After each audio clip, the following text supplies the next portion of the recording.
here today. When I pulled in, I was telling somebody, when I pulled in, there was like a little bus 2 spots away, and the lady rolled down her window. She said, "What's going on today? Look at all these cars. Is there some program going on?" And I'm like, "I'm speaking, but I don't know that it's for me." And she's like, okay. Anyway, so thanks for being here. You know, I said something to Maria because, a few years ago, I don't know, maybe it wasn't a few years ago, but I spoke to you a while back, and I mentioned some of the unintended consequences of some of the ballot proposals that have passed. Like the 6 days for the military and overseas voters, the ballots. So just understanding, not that it's a bad thing, it's a good thing, but understanding the impact that has on the canvas. And I know some of you come and watch the canvas, and how that kind of puts a halt on our canvas of having to wait after those 6 days for any military and overseas voters' ballots that may still come in, and any cured absentee ballots as well. So just trying to tell you some of the things that people don't realize on the other side of how these impact elections. And with the 6 days, with the canvas also, is some of our city charters have that their officers take office less than a week after the election. Let me word that a better way. Like the Friday after the election or the Monday after the election. Anybody see a problem with that now? Okay, so starting in December of 2022, I said, hey, we need to change the law. We've got a problem, we need to have, either cities need to all change their charters, or we need to change the law at the state level. And there was legislation last term, but if you were paying attention to the end of last term, things kind of fell apart, and that legislation did not make it all the way through. So there have been double bluebacks. I don't know if they still call them that. I might be dating myself by saying that, but meaning that bills to address this issue have been introduced in both chambers. They've passed out of committees in both chambers. So fingers crossed. I did request that they be that they move as quickly as possible and get immediate effect. So maybe, in my dream world, they're in effect for this coming November election, because we have city elections. Some of our cities have elections, and it just makes it a little hard to certify a race when we're waiting for ballots, and they have in their city charter that they're supposed to be already taking office. So that was an example of just one thing. And so with some of the ballot proposals that are, or the language that's being circulated, I saw Maria and I said, hey, I'd love to come talk to the group and just kind of talk about ranked choice voting a little bit. I didn't mean take over a whole meeting. I thought stand up for 5 minutes and just give a little, but it's okay. I'm here. So so I thought that, and then I was asked, can you talk about all of the ballot proposals? I want to say I am not giving opinion here. Okay, I don't endorse. I'm just giving information. So I want to make that very clear before I say anything else. So,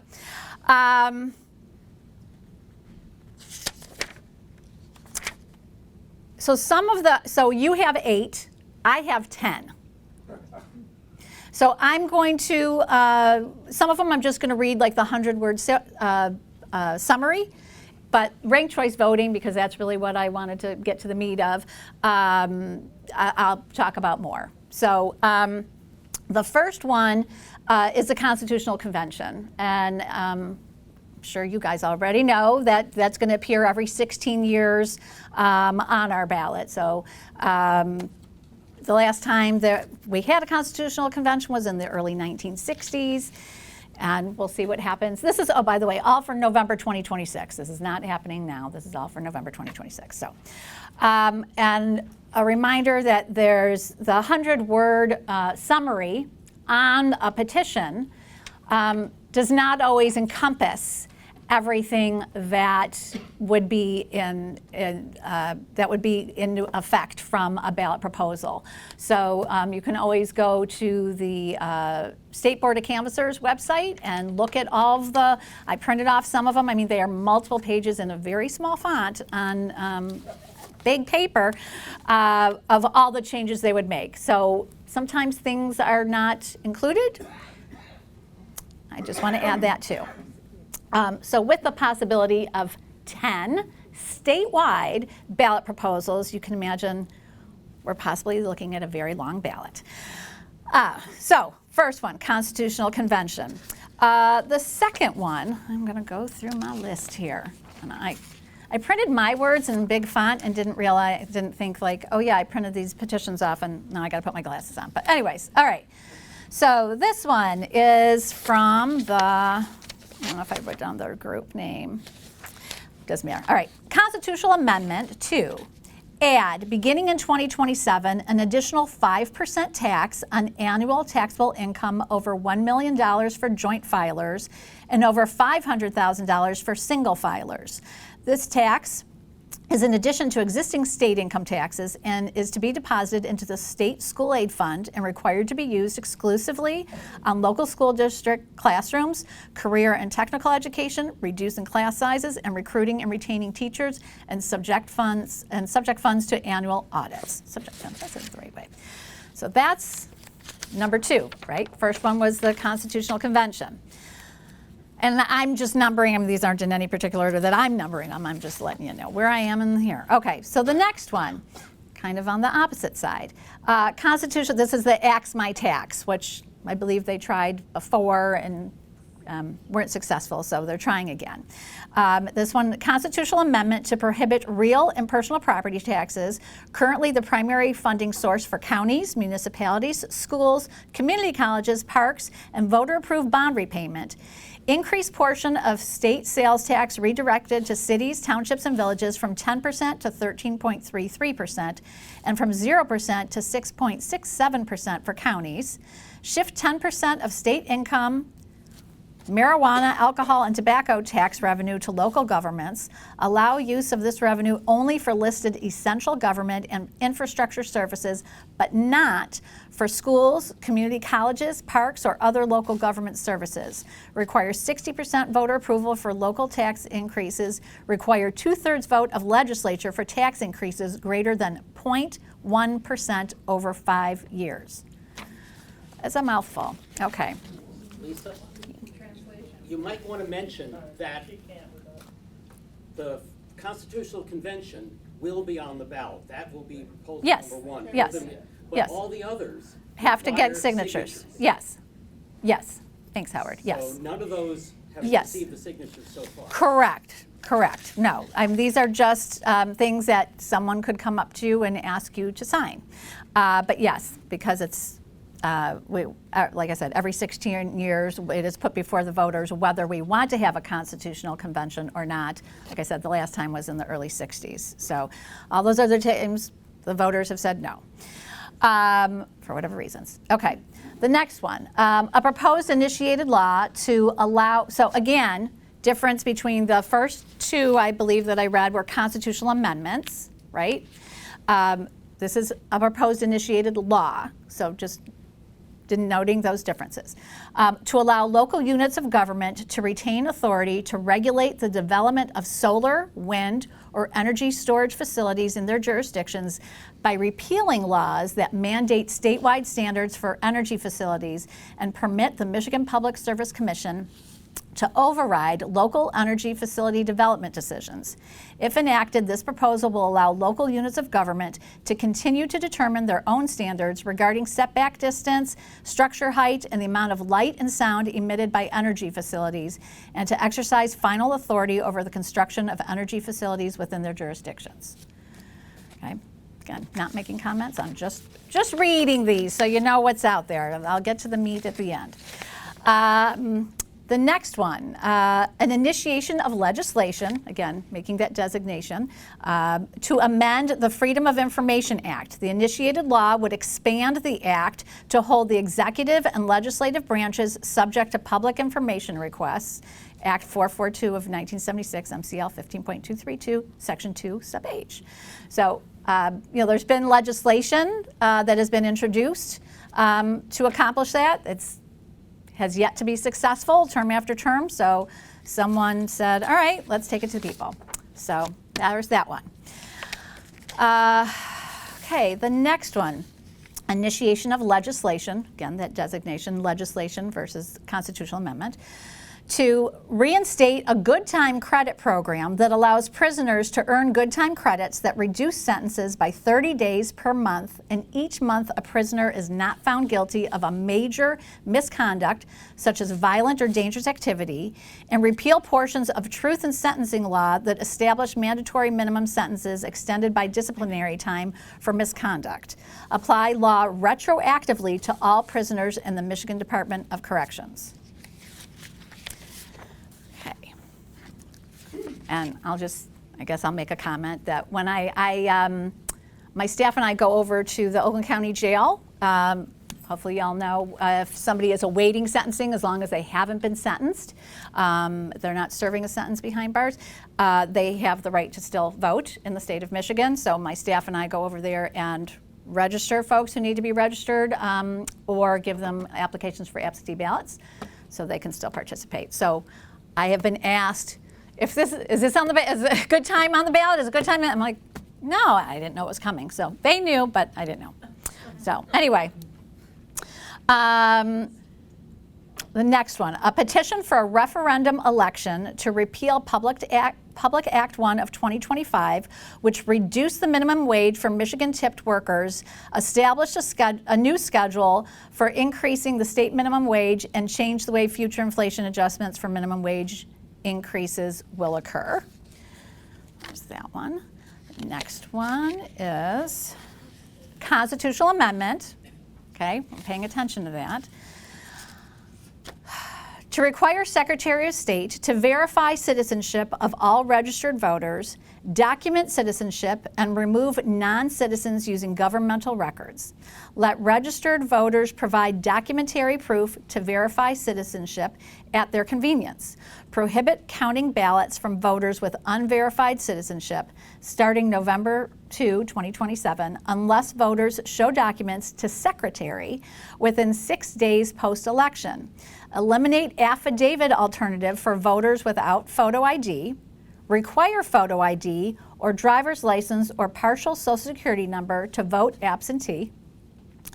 Provide state-funded hardship program for obtaining required documents. Subject violations to a $1,000 fine and/or up to 5 years imprisonment. Which, I'm just going to make a comment. I don't know that that seems equal $1,000 or 5 years. I mean, Is that Prove It Michigan, or is that Americans for Citizens Voting? You mean who proposed this one? Yeah. Let me see if I have that, because there's another one that's similar that I'll be reading as well. Yeah, So there are two. Yeah, this one. Let's see. Do I know which group this one was? Those are voters, not politicians. Americans for Citizen Voting. Yeah. So I'll read the other one, and then I'll make a couple comments just because of what I just talked about. So, this one is similar, but it's by a different group. And it reads, again, constitutional amendment to require individuals to verify United States citizenship during voter registration, require photo ID for in-person voters, allow voters without photo ID or citizenship verification to vote by presenting ID or verifying citizenship within 6 days after election, provide free photo ID and proof of citizenship to hardship applicants, require driver's license, state ID, partial Social Security numbers, or photo ID when applying for and voting by absentee ballot, require Secretary of State to verify citizenship during voter registration, verify citizenship of registered voters, remove individuals from voter rolls that fail to verify citizenship, and report annually on citizenship verifications. So, and again, this one, the other group, thank you. They're very similar. What I read was one didn't think the other one went far enough. As I talked about with the time off for good behavior language, when I go to the jail, they don't have a driver's license on them. So it's not just it's not about a financial hardship that sometimes people don't have proof, right, of citizenship on them. That is definitely an obstacle for some people. Again, this is not opinion, this is fact. But when I go over to the jail, and again, those folks who are awaiting sentencing have a right to vote, they don't have any ID on them. They don't have their birth certificate or passport on them. So just pointing that out. Just fun fact. Prove it, Michigan. No, I have it as Committee to Protect Voters' Rights. So, you know, that's what they're called. Do you have any idea how many people who were not citizens voted in Michigan in 2024? So what the Secretary of State's office came out and said it was like 13 or something. I don't want to quote the number. I don't know if that's exactly what it was. Maybe somebody remembers that story better. I know the percentage was like 0.00001% or something like that. I mean, I think everybody read about the story about the young man in Ann Arbor, right? I guess I have opinions on that, and I said I'm not going to state opinions, so I'm not going to say, but he knew what he was doing, it appears. So, but it's minimal, minuscule, very small. Do we want non-citizens voting? No, this is your right as a citizen. There's people who want this in our Constitution. But the current system, how does it 13 people? Right. I'm not stating opinion. I'm just, you can say whatever you like. You can give your opinion. I stay neutral. Excuse me, Yes. when there's a question from across the room, could you please repeat it? Oh, sure. Sorry. I can't. Oh, okay. So the question was if I knew how many non-citizens voted in November of 2024 in the state of Michigan. And my answer, I believe the Secretary of State, and again, don't quote me on the number because I'm remembering from a story that I read in the news, just like anybody else would have, but I thought the Secretary of State's office said there was 13. Somebody can fact check, I don't know, don't quote me. It was something like that across the state of Michigan. So yes, sorry about that. Okay, anything else before I move on to ranked choice? Yeah. I'd like some clarification on when people register for the first time, or let's just say someone moves from Indiana to Michigan and they register. So they either go to a Secretary of State's office, where can they go to register? Lots of places. Yes. Well, I mean, you guys hold voter registration drives, right?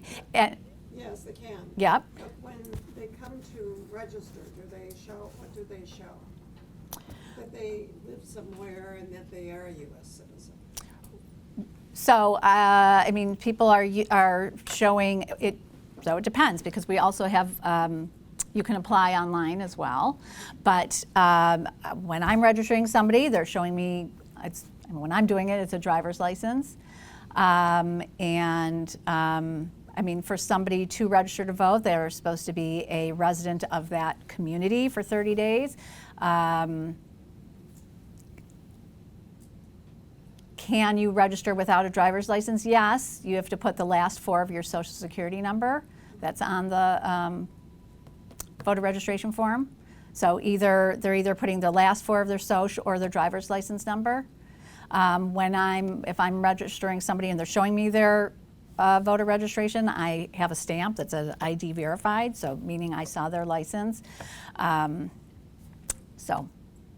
Is ID and, There's lots of IDs that are acceptable. I just, when I'm doing it, I'm usually at a high school and it's, you know, yeah, I mean, that you can take your. Seniors in your high school. Utility bills and to verify your address. to verify address, yeah.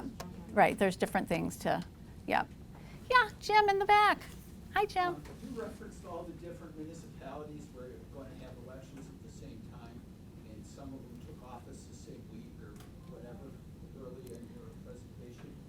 Are you going to canvass all those municipalities at the same day? So we used to have a priority list in our canvas, saying like, oh, I don't want to name a community because I'm going to get it wrong, but you know, Sunshine City, you know, in their city charter it says that they take office on Friday, so we have to get through their canvas first. We can't do that anymore. We don't have that priority list anymore because now waiting for any military and overseas ballots that come in and any cured absentee ballots that come in. We don't have that. And again, I've talked to our local clerks to say, you guys, like in 23, I said you might want to change your city charter. You know, none of them did, but we've been trying to get legislation through to take care of it. So the legislation would have everybody taking office December 1st, so it would just be uniform, cities, villages, townships. But yeah, we can't prioritize anymore because we do what we can, as much as we can of the canvas, and you've been there. We do as much as we can, and then, you know, when it's a small election, we pause, right? Like we'll meet, and then the canvassers don't come in until the following week when that time period is expired, and we have all those other ballots to come in and add them to the count. So we can't prioritize anymore. It doesn't work, right? There's nothing. We gotta wait. No, we have to, by law, we have to finish the canvass within 2 weeks, 14 days from the election. That's another bill that I've been trying to get to extend that time because of, you know, having to wait, especially for our bigger elections. We lose a lot of time by, you know, not being able to do everything when we're waiting for those move ballots and those cured ballots. So, but yeah, we can't do a priority list anymore or say, oh, so-and-so takes office, you know, their city charter says they take office the Monday after election. I can't certify a race if I don't have all the ballots, you know? So, yes. Just for clarity on registering to vote, so you don't have to be a citizen of the United States to get a driver's license. Correct. So the driver's license is no guarantee that you're a legitimate citizen, right? Correct. Okay. You don't need a social security number does not prove your citizenship. Right. You Right. can be a non-citizen. Right. and have a However, there is a statement on the voter registration form that says, I am a U.S. citizen. And it also says, I am, it's the first question. It's the top of and whenever I'm registering anybody, because, well, I mean, there's different forms, like, you know, sometimes they're printed differently, but that's always at the top. And I always say start with the 2 questions at the top. People want to start by putting their name in first. Like, don't even get there. I need you to check off the first 2 questions first. The first being, are you a citizen? Second one about how old you are. So it's on there. And by the way, lying, that's a felony. Exactly. So that's a felony. Checking of that though, how did they ever catch anyone who isn't a U.S. citizen? Well, she said, how do they catch anybody?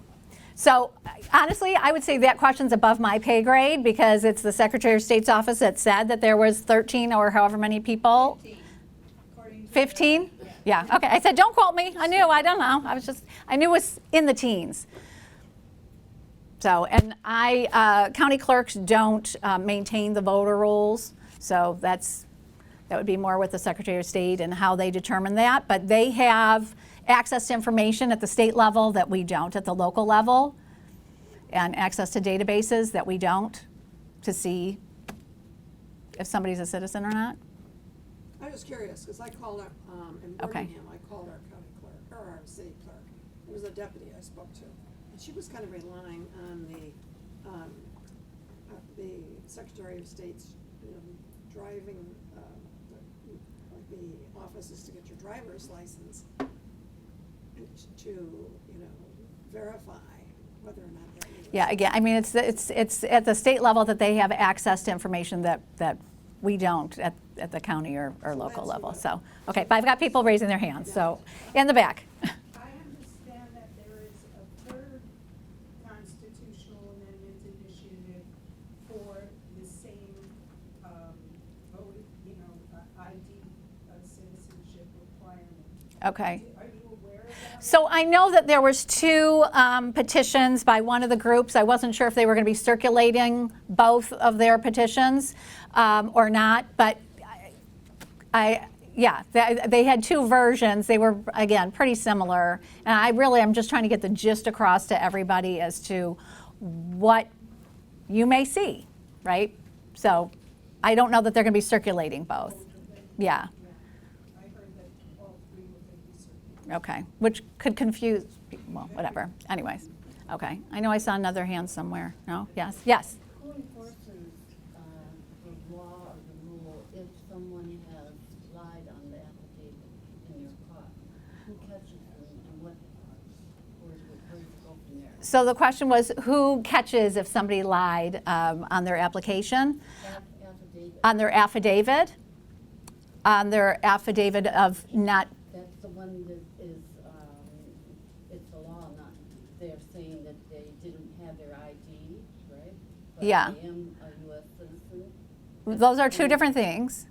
Well, they're committing perjury if they. You're talking about 2 different things. So there's an affidavit when you go to vote if you're not in possession of a photo ID. Okay, well, who is responsible and enforces both?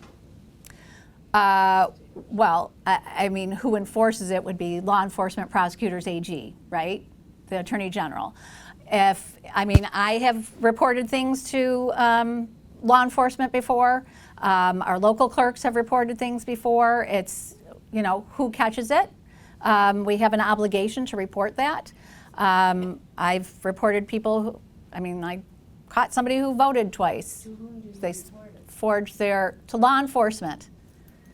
Make a police report and also to, yeah, that's what you do when you know of a crime, right? You call the police. So, but we also may report it to the Secretary of State's office. So we had an incident with, it's not a secret, but we had a clerk who did some things they shouldn't have done, and we reported it to the Secretary of State's office, as we are obligated to do. And the Secretary of State brought that to the AG's office, and then that person was charged with crimes. So. Yep, and it depends on what it is as to, you know, does it go to the state level, or is my obligation to report it to the Secretary of State and then they take it. It's actually in the law as to who we report different things to. So it may be directly to law enforcement, it may be to the prosecutor, it may be to the Secretary of State, it just depends. Okay, all right, good, yes? I just think maybe it's good to realize that our Michigan driver's licenses do say whether we're citizens or not on them. It's got the little star, it's federal compliant, right? Real ID does not necessarily mean that you're a citizen. That's what I was told by the Secretary of State's office, so. I just had a conversation with passport people yesterday, and he told me that that little star means that they've checked and that they know that I'm a US citizen, and that if I wasn't a US citizen, it would have a different picture on it. I don't know if he's right, he could be wrong. Yeah, But he was there explaining passport stuff, and I was asking questions about how to travel. So Okay, I don't know. that's not what my conversation with the Secretary of State's office was, so, but, I don't know, so. I'm reading something here from the state of Michigan. Yeah. Secretary, I'm reading something from the state of Michigan Secretary of State site that says, since 2008, Michigan has required applicants for driver's license and state identification to provide proof of US citizenship or immigration status. So there is some type of checking that's going on at the point that that's. Right, so that's why I said did everybody hear that? So on the Secretary of State's website, they said since 2008, Yes. they have, when somebody's applying for a driver's license, they're checking to see if they're a citizen or immigration papers. So again, checking to see if somebody's a citizen, that's at the state level, that's not at the local level. We don't have access to that information. Okay, can I move on to the, thank you, okay, good. Whew. I feel like it's the main course. Okay, Enough with the bread. Okay, anyway. Okay, constitutional amendment. So again, I'm emphasizing, right? Some things are just a change to the law. Some are constitutional amendments. We know what an effort it takes to change the Constitution. So, constitutional amendment to guarantee voters in Michigan the right to rank candidates in order of preference in most federal, state, and certain local elections, require that candidates for major offices receive a majority of votes to be elected, receive timely notice of changes to polling places or voting procedures, cast a ballot if in line at the time polls close, use secure and accessible paper ballots in all elections, preserved for certification, recounts, and audits, vote for eligible write-in candidates not listed on the ballot, participate in primary elections held at least 140 days before the general election. The whole thing? No, just the last sentence. The last one? Oh, participate in primary elections held at least 140 days before the general election. And I'll give you the cliff notes to tell you that's June. So at least June, right? So it's moving the primary. I want to point out that some of the things that are in here are already in state law. Okay, so it's not like, ooh, now I have the right to vote for a write-in candidate. No, you already have the right to vote for a write-in candidate. Or, oh, I get to vote if I'm in line at the time the polls close. No, you already get to do that. That's already in Michigan law. Obviously, again, this would be putting it in the Constitution, but we already have these in Michigan law. I want to point out that it says paper ballots. And of course, we all know that we do use paper ballots in Michigan. I don't know what we're going to be using in 20 years or 50 years or 5 years, to be honest. I mean, I'm pretty confident in 5 years we'll still be using paper ballots. But putting it in the Constitution enshrines it in the Constitution, right? We're having paper ballots. I don't know what technology is going to come down the road. I don't know how my grandchildren, God willing, someday I have, right, will vote. So I wanted to point that out. There are 2 states that have voted to have passed to have ranked choice voting alitewide. They are Maine and Alaska. Maine's 2024 population is a little over 1.4 million people. Smaller than Wayne County, a little bit bigger than Oakland County. That's the whole state. Alaska, population, 740,133. Smaller than Oakland County, right? That's the whole state. They also do not have straight party voting. There are 6 states that, and remember, that's in our Constitution now, right? Straight party voting is in our Constitution. Maine and Alaska do not have straight party voting. There are 6 states, 6? I think it's 6.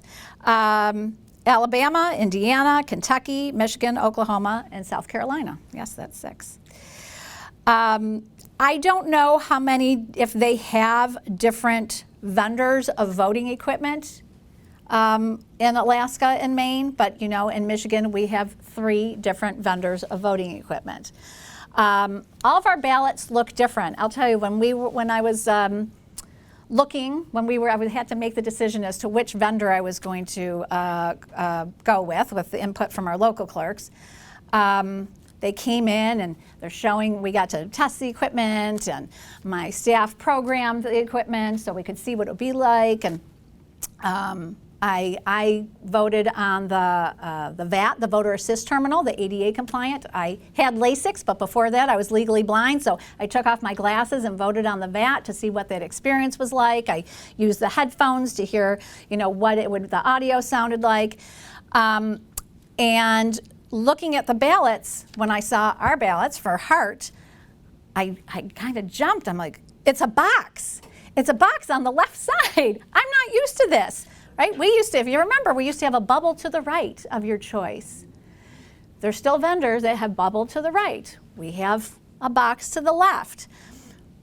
Why am I talking about the 3 different vendors? Well, when you're talking about ranked choice voting and the races that are in this proposal, they're all statewide positions or federal positions, Congress, governor.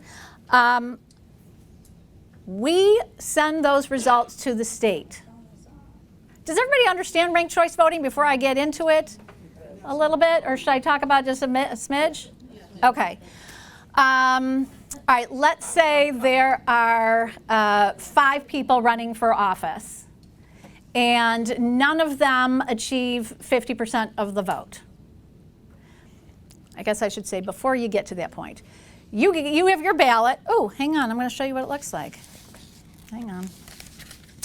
This is post-primaries you're talking about. Not necessarily. This is also primaries. So I know you can't see, and I didn't do a PowerPoint, but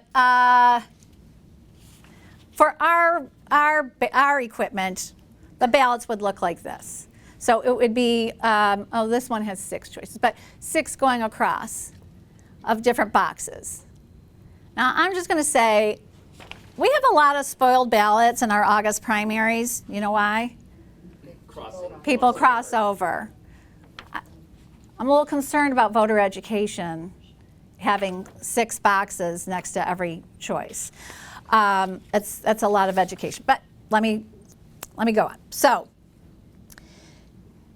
you have 6 boxes to fill in.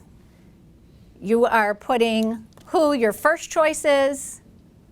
If that person doesn't win, then you have your second choice.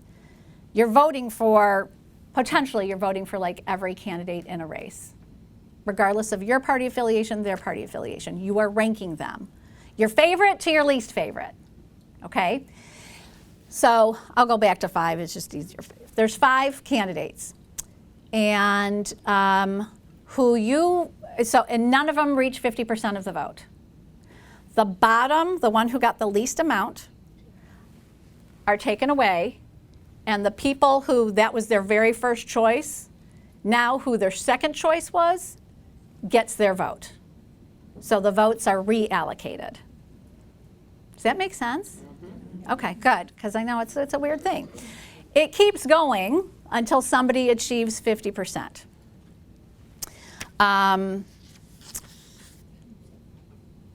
So we don't have one big database or dumping system really for 3 different vendors of voting equipment. Our reports are all different.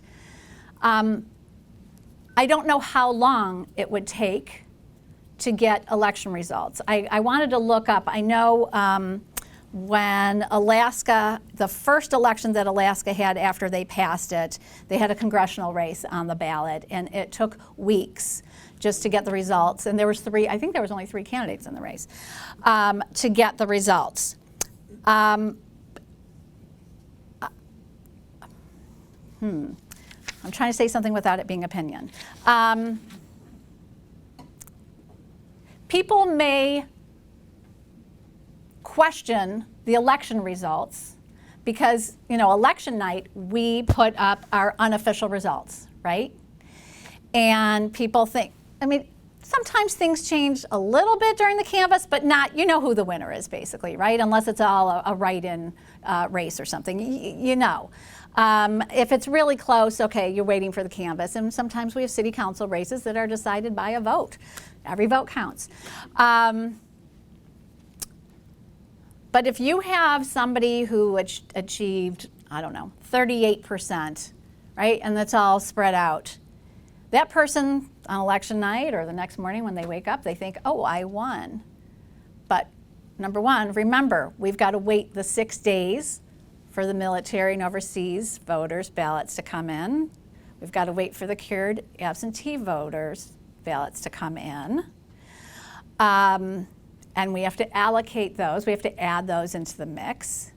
So we're not being able to really determine if anybody got over 50%, and it's all being sent to the state that they have to accumulate from all the 83 counties using the 3 different vendors.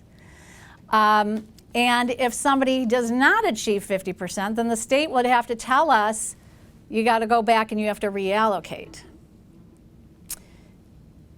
And someone's going to say, wait a minute, I was leading and now I'm in second place, right?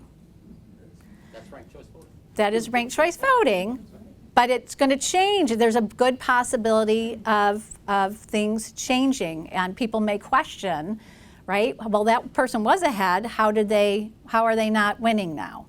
I'm just putting that out there. Wait, hang on one second, Howard. So is Chris Wiggins here? Yes, I am. Oh, there you are. Okay, hi. So Chris spent some time. I'm not going to talk too much about it. If you want to talk about it, because it's opinion-y.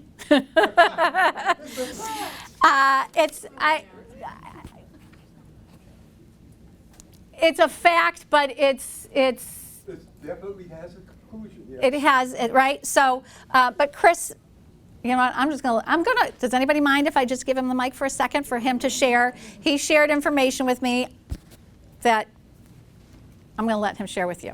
Okay. By the way, Okay, you get 2 minutes. Board of Canvassers forced them to change Tell their everybody who location. you are. Okay, I can't read that without my cousin. Okay. Okay, can you hear me now? Yeah. Okay, so what I did was, pardon? Tell them who you are.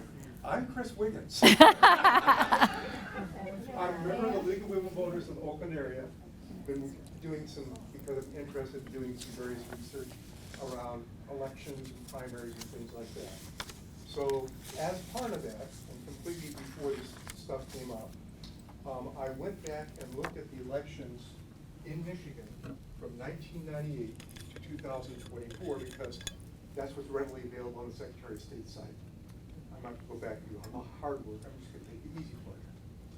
When I looked at those, the ranked Michigan vote proposal at this point. I don't think the At this microphone. point, There, at this better. point, the ranked Michigan vote proposal includes the following offices. All federal offices: President, U.S. Senator, U.S. Representative. It also includes the U.S. Congressional. It also includes Governor, Secretary of State, and Attorney General. When you look at all of those races, just those races from 1998 to 2024, 97% achieved 50% or more. Or if they were at 90, if you take the Democrats versus the Greens, it went over 50%. What about primaries? Primaries I'm doing the research on right now. There will be That's a more. whole different. It's a whole different, but actually there it turns out that you have a large number of incumbents that are running, and they run unopposed. And the others, what only happens when you have an open seat, preliminary stuff, I'm down to about 7 to 8%. And on those where the person wins with less than 7, 8%, like the person that ranked Michigan vote says won with 20%, the next election he ran with, he has 3 candidates, and he won 55% in the primary. So it's not necessarily a bad choice. The other part is that there would have been 1% that probably would have changed. It was one attorney general, and you had 2% that might have changed. I can't tell because I don't know what the other voters would do. But the bottom line is, if you look at it, there is a huge percentage of elections that just won't change. And changing those 3% is not going to change how we're governed. Okay, thank you. See, I didn't want to say That's my opinion. that. That's his opinion. Thank you. Thank you for that op-ed. Okay. I'm sorry?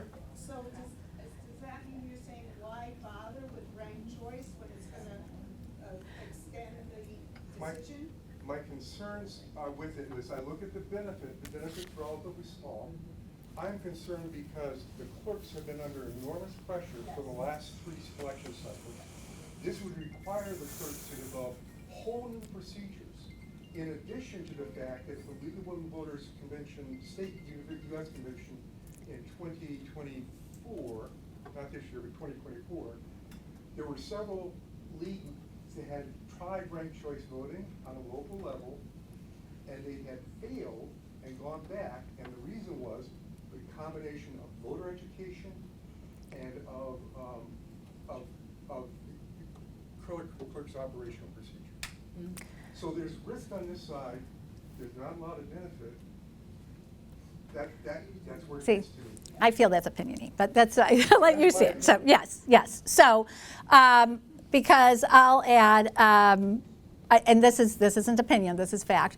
I know of a couple of cases where a court has ordered ranked choice voting in a local election, and it did not change what the outcome, it didn't have the impact that they thought it would. But I also want to say that 2 of our cities in Oakland County have voted to have ranked choice voting for their city elections. They have not been able to do that because we don't have voting instructions or anything else in Michigan law.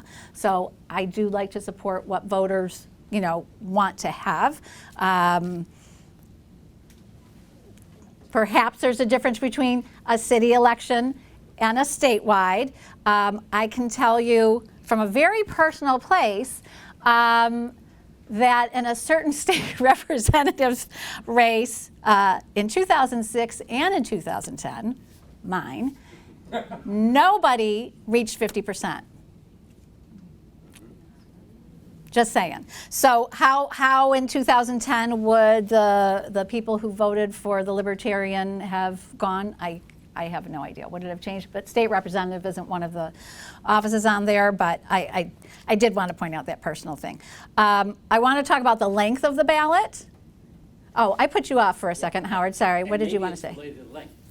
If you're putting those extra boxes on the ballot, is it going to force the ballot to be multi-pages? Yes, depending upon the race, right? So if we're talking about a city in right for theirs, it's not gonna. But yeah, so my friend over in one of our neighboring counties put this together. They did a mock-up, and so the issue being, again, we're going across. We have the ability of making different columns on our ballots, but when you're going across, now you're taking up, as we call it, real estate on the paper, right?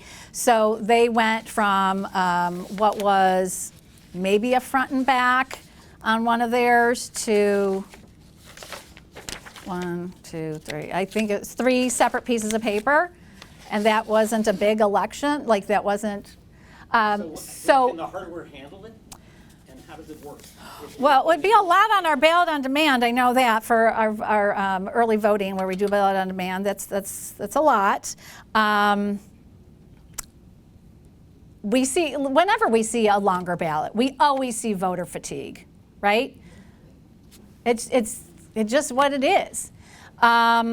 You're talking a multiple page ballot, and I know Debbie has experienced this being the clerk of West Bloomfield Township. When you have a multiple page ballot, so we have had a ballot that was actually 2 pieces of paper. Sometimes people don't return both pages. It happens, like in an absentee, right? So there's just different aspects of having that impact in addition to the cost.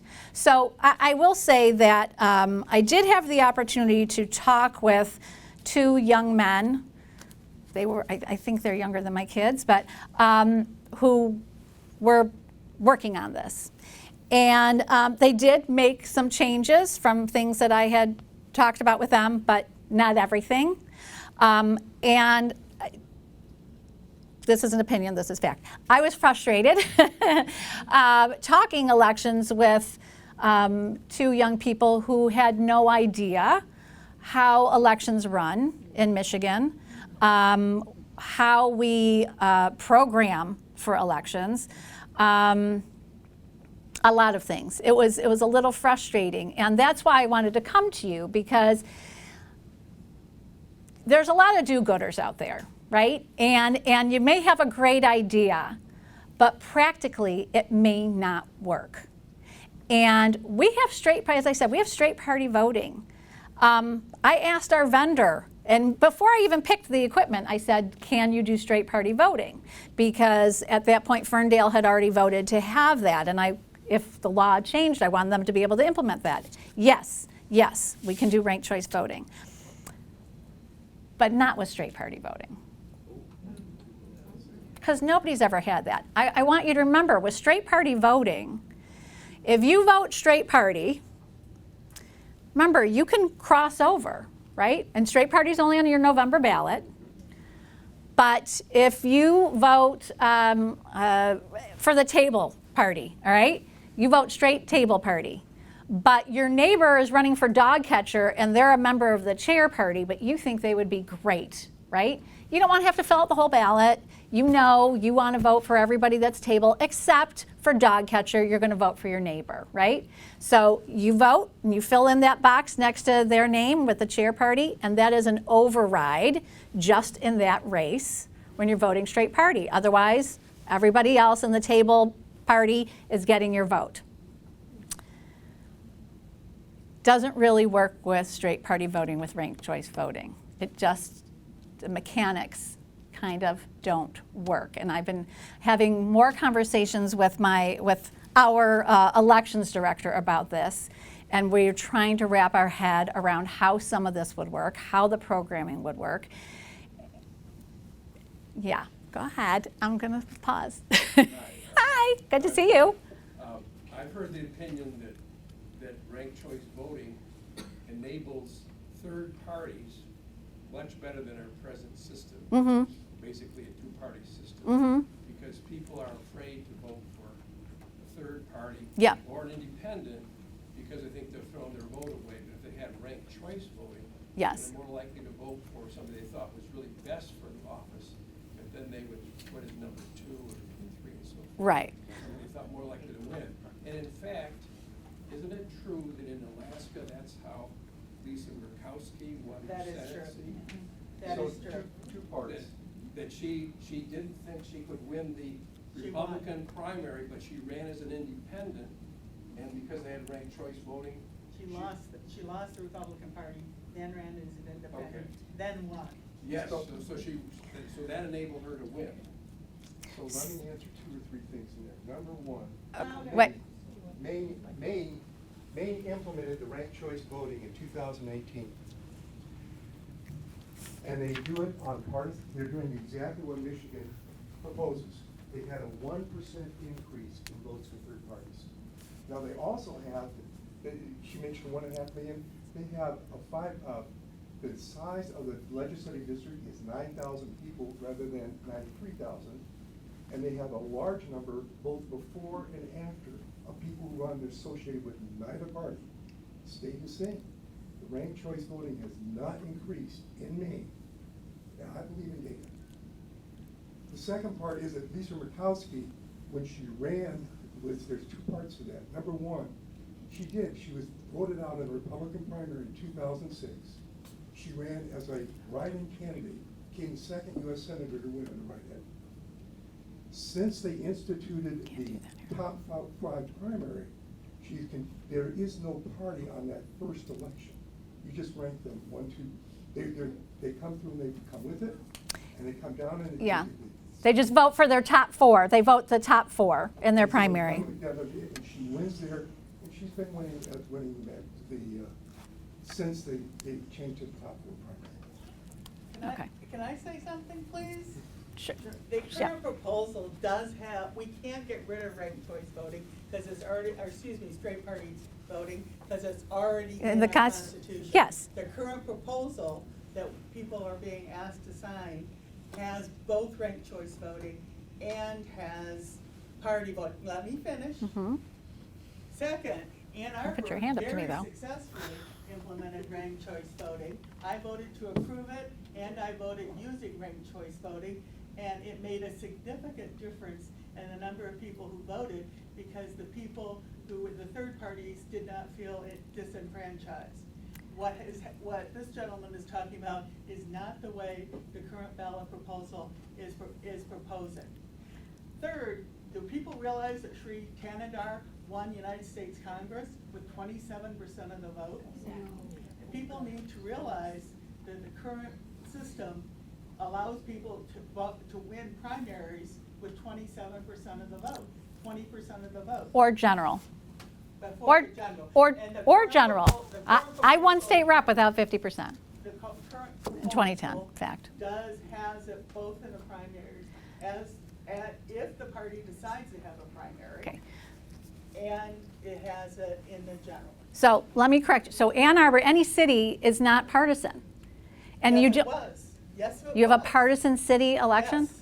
I was there. I voted Okay. for it, and I voted using partisan candidates in Ann Arbor. Okay. When we had straight party voting, because we cannot program our equipment that way. It does not work. It's a matter of a computer. And Ma'am, do you work in elections? I have been an election inspector, and Have you ever programmed an election? It's not that hard. Well, Have you ever done it? It's not that hard. all right. Okay. This election. It's really insulting what you just said. And I don't want to hear any more thank you. You don't know what it takes to program an election. You've never done it. You don't know what it takes, and you don't know what the equipment can do. Okay? So I appreciate it. I'm not here for opinion. I'm not giving my opinion. I'm not giving my opinion. I stated I didn't win with less than 50%. That's a fact. I'm not saying that people win without achieving 50% of the vote. You're right. That's absolutely correct. All the time. I don't know about all the time. It depends on the race. But when you get to a city council, that's going to be more common than statewide, right? This ballot proposal is about statewide candidates.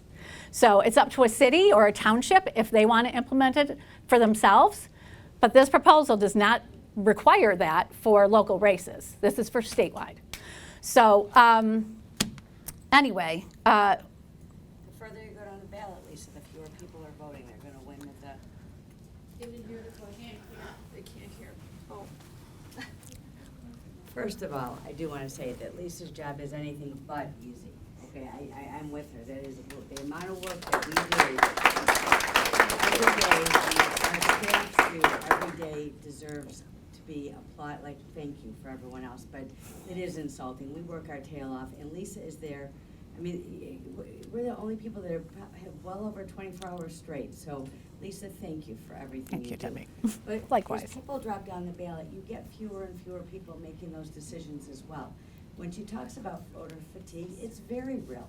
People don't, they vote for the top one or two, maybe three, and then you get fewer and fewer. So I think you're looking at saying, okay, I'm gonna solve that we're having more people have input, but people aren't choosing that route. So the main thing is to just point that out and acknowledge our job's not easy. And I think one of the things, Lisa, and this is fact too, and Lisa will, we're worried about all of these things. One of the things we need to worry about is no one's running for clerk anymore.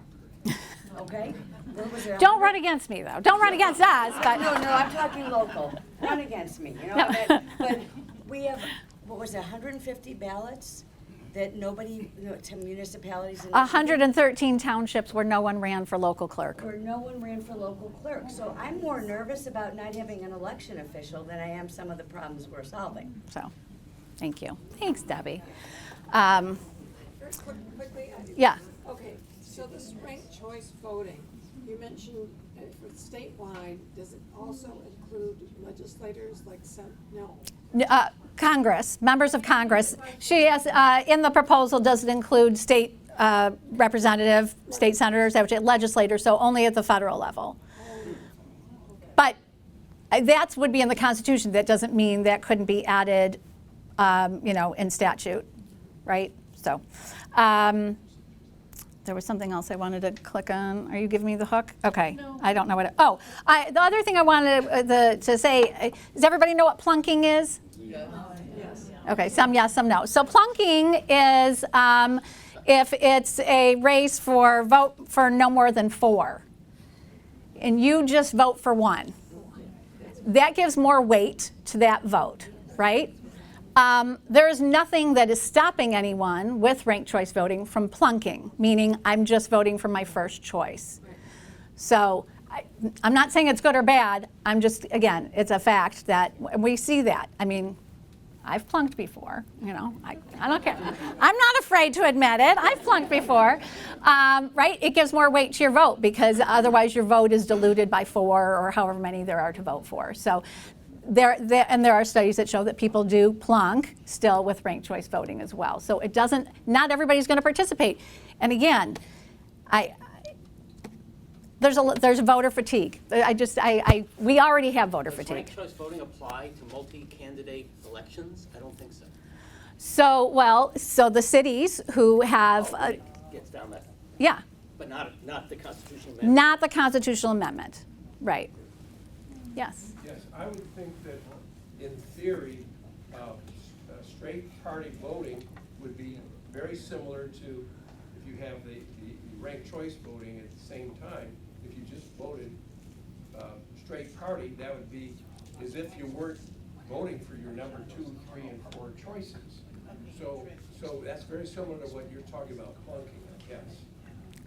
Although I'm not sure it's exactly the same. But I don't see why they would be incompatible. Again, because you can right now, you have the ability, if you straight party, to cross over, right? It negates the straight party. No, it doesn't. It doesn't.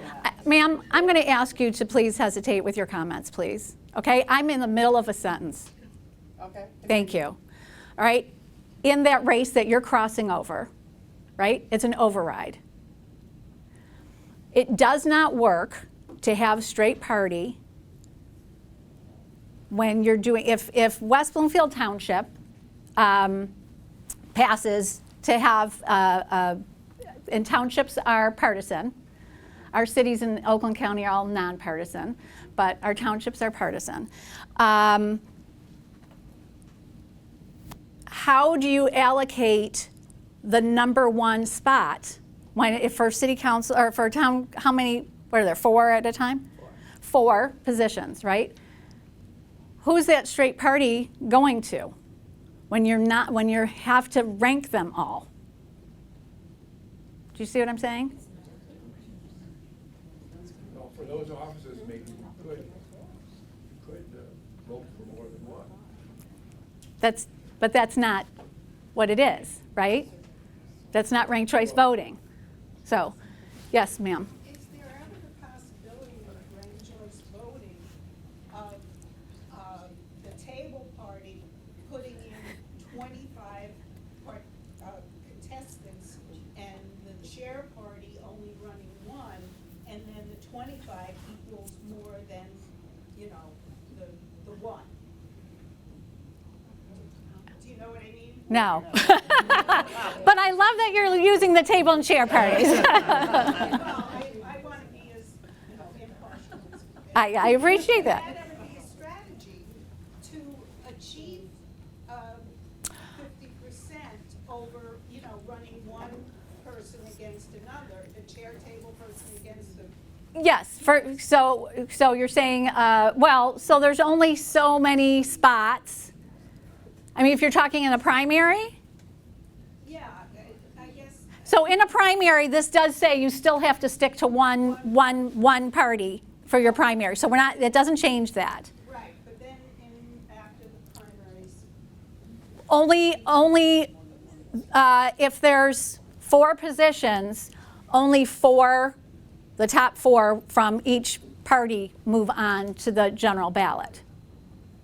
It is so Just like now, right? So. And there's a table person, but there are 3 chairpersons. Could they combine to override the popularity, and they could. You could get 20% for each of the chair party and.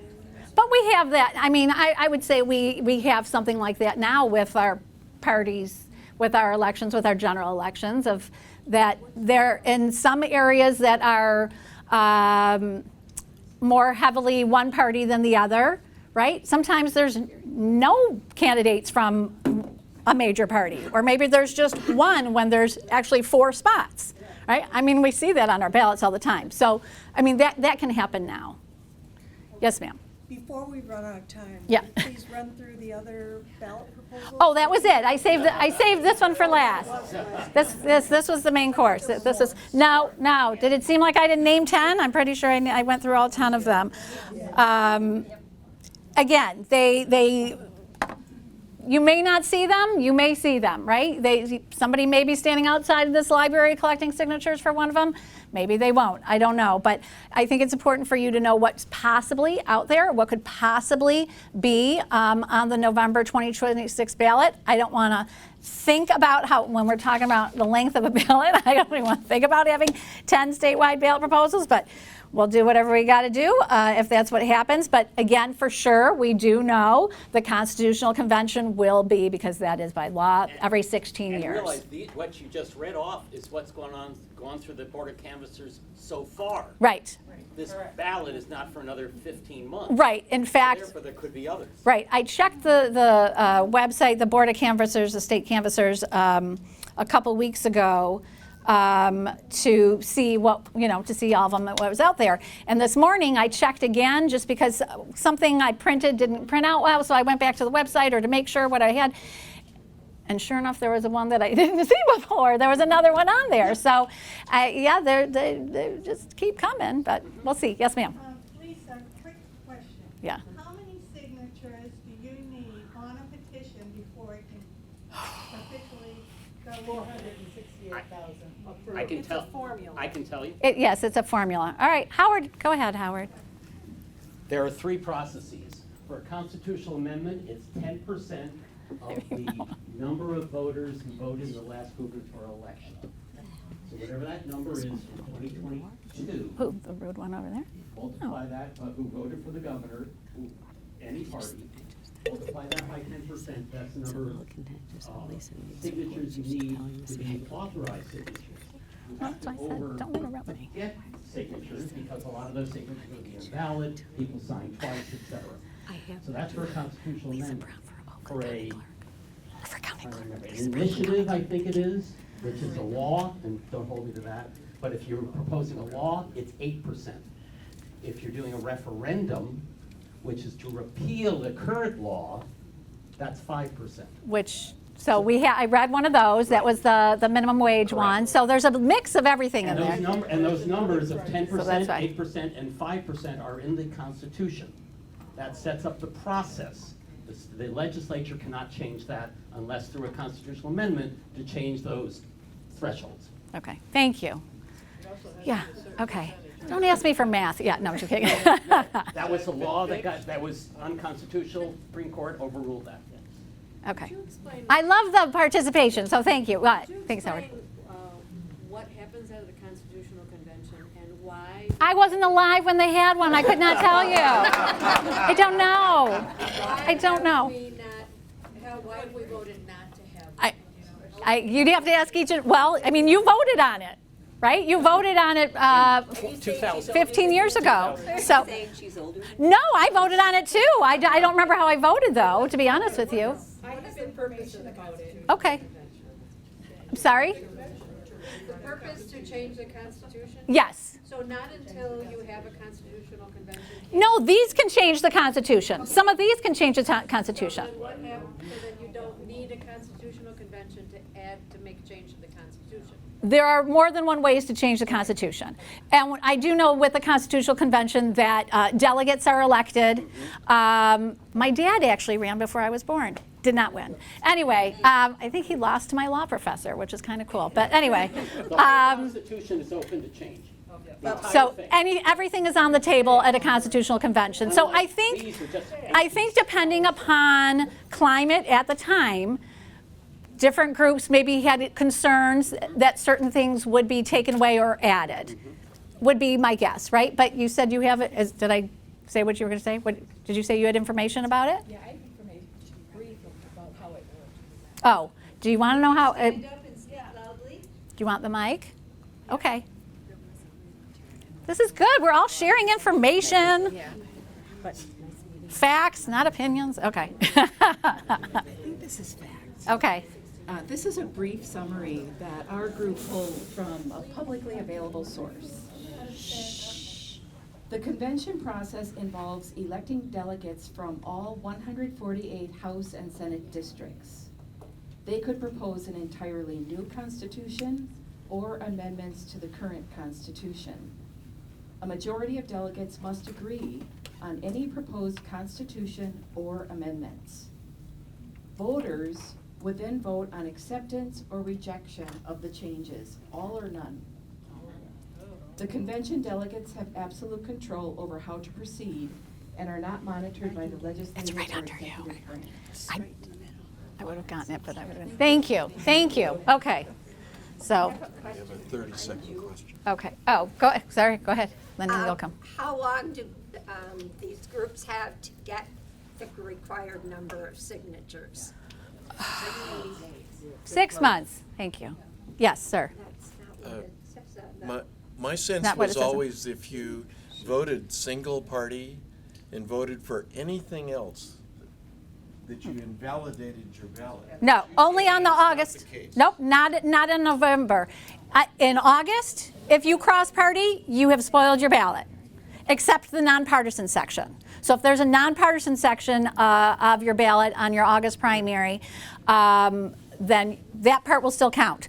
But any of the partisan section, if you cross parties, will not count. In November, you can cross over as much as you want. Okay? That's, yeah, I mean, people need to know that. Yes? I just want to mention, I was alive when occurred in the 60s, and that's George Romney was head of that. Okay. And, Let me and give you that the is mic. why we ended up with a state, Here, Paul. a state income tax, which was a fixed income tax and not a graduated income tax. And many people feel that we should have a graduated income tax, but we're constantly thwarted by the Constitution because of that Okay. Constitutional Convention. So the argument against the Constitutional Convention is you never know what's going to come out of it because it has so little control by the public in general, just the delegates, and then it becomes a mixed bag, and you could end up with things that you don't really want. You open Pandora's box. Yeah, yeah. So be So careful what you wish for. So it could be good, it could be bad, you don't know. So I think that's why people have been like, concerned. Why did it happen what made people say, yes, we need it in the 60s though? Was there a cultural thing going on that people thought we need to, I don't know. I don't know. They called it con-con. I remember Con-con, con-con. yeah. And by the way, it is expensive to run a campaign for a statewide ballot proposal. So, I mean, there are some groups maybe who would say, you know what, let's push for a convention, then we don't have to, and we'll make sure, we'll work hard to get our delegates, right, elected, and that way we don't have to do the expense of a statewide ballot proposal and try and gather signatures. I don't know. We'll see what happens in 2026. We'll all be here to see what happens. It'll be exciting to see. All right, good. Oh, I got the hook. Thank you.